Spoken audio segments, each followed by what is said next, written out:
우리가 인생을 살다 보면 가시가 없는 인생은 없을 겁니다. 물론 그 가시가 좀 큰 사람도 있고 작은 사람도 있겠죠. 긴 사람도 있고 그 가시가 짧은 사람도 있겠죠. 그러나 모두가 가시를 품고 삽니다.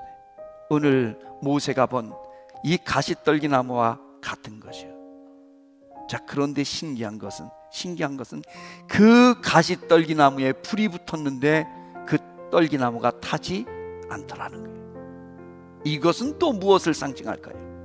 여기서 불은 연약한 가시떨기나무 같은 우리에게 내리는 하나님의 은혜, 하나님의 영광을 말하는 줄로 믿습니다.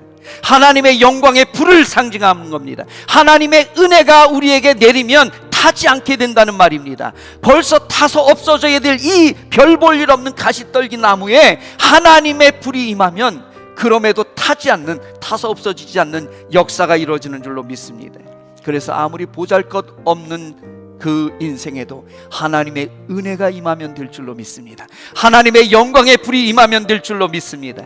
정말 보잘것없는 가시떨기나무지만 하나님의 은혜가 임하면 기적이 일어날 줄로 믿습니다.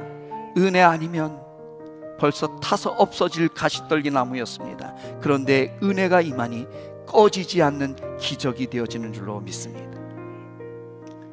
도망자로서 양이나 치면서 40년을 살았던 모세, 이미 젊음은 사라진 지 오래돼서 80살이 돼버렸고 40년 동안 애굽을 떠났기 때문에 애굽의 언어도 이제는 어눌해졌습니다. 이제는 스스로 볼 때도 정말 보잘것없는 가시떨기만 나무와 같습니다.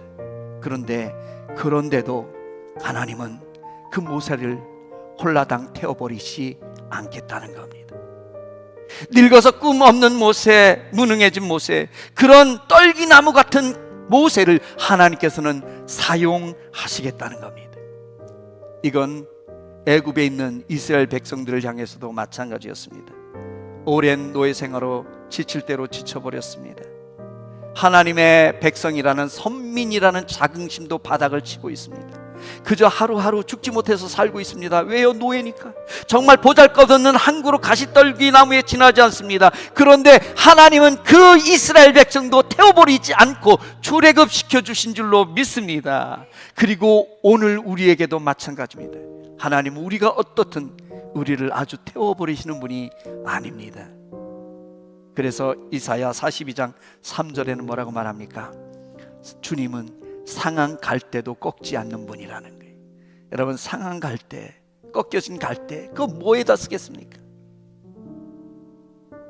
그냥 놔둬도 이제는 말라 비틀어질 거고 썩을 건데, 그냥 차라리 잘라버리면 밑에라도 살릴 수 있는데, 그런데 주님은 뭐예요? 우리가 혹시 꺾인 갈대 같더라도 하나님 우리 태워버리지 않고 우리를 살리려고 하나님께서 함께 노력해 주신다는 겁니다. 할렐루야.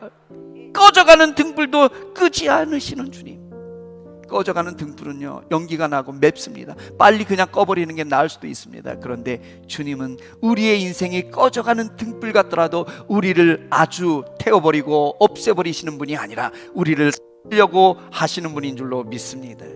그러니 여러분, 우리 스스로가 내 인생을 돌아볼 때 내 스스로도 보잘것없는 것 같이 느껴질 때 포기하지 마십시오. 힘을 내시기를 축복합니다. 하나님이 하시면 됩니다. 하나님이 임재하시면 될 줄로 믿습니다. 보잘것없는 떨기나무도 하나님의 불이 임하시니까 다 없어지지 않는 것처럼 우리 인생에도 기적이 일어나게 될 줄로 믿습니다.